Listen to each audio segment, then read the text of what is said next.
মমতা বন্দ্যোপাধ্যায়ের অনুপ্রেরণায় ফিরদৌসী বেগমও এখানে সব মানুষদের আন্তরিক সম্মান জানান। যেমন তিনি পুরোহিতদের সংবর্ধনা দেন, তেমনই দেন ইমামদের।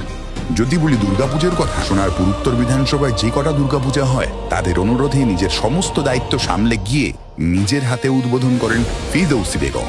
সম্প্রীতির বার্তা নিয়ে প্রতি বছর তিনি আয়োজন করেন শারদ স্মরণিকা প্রতিযোগিতা, যেখানে বিভিন্ন বিষয়ে ৩৫২টি পূজা কমিটি সংবর্ধিত হয়েছে, যাদের মধ্যে গ্রামীণ পূজা ১২২টি, পৌরাঞ্চলের ১৩৮টি, আবাসনের ৪২টি এবং মহিলাদের দ্বারা পরিচালিত পূজার সংখ্যা ৫০টি। মানুষের প্রতি অপার ভালোবাসায় প্রতিটি দুর্গাপূজা কমিটিকে সম্মান জ্ঞাপন, মাননীয়া মমতা বন্দ্যোপাধ্যায়ের আশীর্বাদে অর্থ প্রদান করে চলেছেন আমাদের ফিরদৌসী।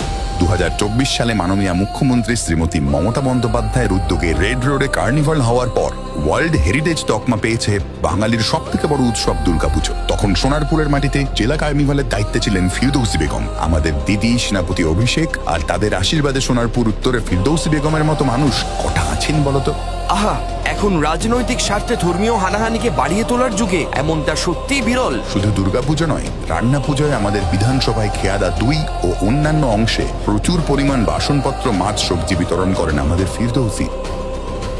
পবিত্র ঈদ উপলক্ষে সম্প্রীতি বজায় রেখে উৎসব পালন করার বার্তা নিয়ে নরেন্দ্রপুর থানা সহ গোটা বিধানসভার ইমাম সাহেবদের সাথে বিশেষ আলোচনা হয়।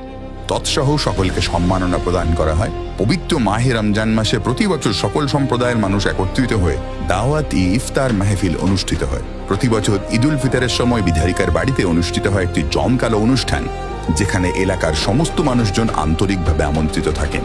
ছট পুজো সুন্দর ও সুশৃঙ্খলভাবে পালন করার উদ্দেশ্যে রানিয়া ৩৫ নম্বর ওয়ার্ডে প্রয়োজনীয় সমস্ত রকম ব্যবস্থা গ্রহণ করা হয়। তাছাড়া গড়িয়া অঞ্চলে খেয়াদা, গ্রিন পার্ক আর বন হুগলি এলাকায় আলাদাভাবে ছট পূজায় প্রয়োজনীয় ব্যবস্থা গ্রহণ করা হয়। এছাড়া রয়েছে ক্রিসমাসের উৎসব, সেখানেও আলাদাভাবেই উপস্থিত দেখা যায় আমাদের ফিরদৌসীকে।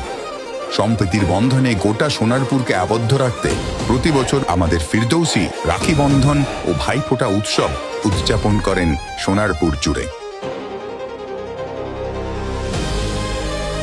না গো ভাই, এখানে ফিরদৌসী দিদি আছেন বলেই আমরা খুব শান্তিতে আছি গো। সত্যি, মাথার উপর দিদি আর এখানে ফিরদৌসী আছেন বলেই সোনারপুর উত্তর এত সুন্দর হয়ে আছে। যদি কখনো বিজেপি আসে, বাংলার মানুষকে তুমি চেনো না ফ্রাঙ্ক।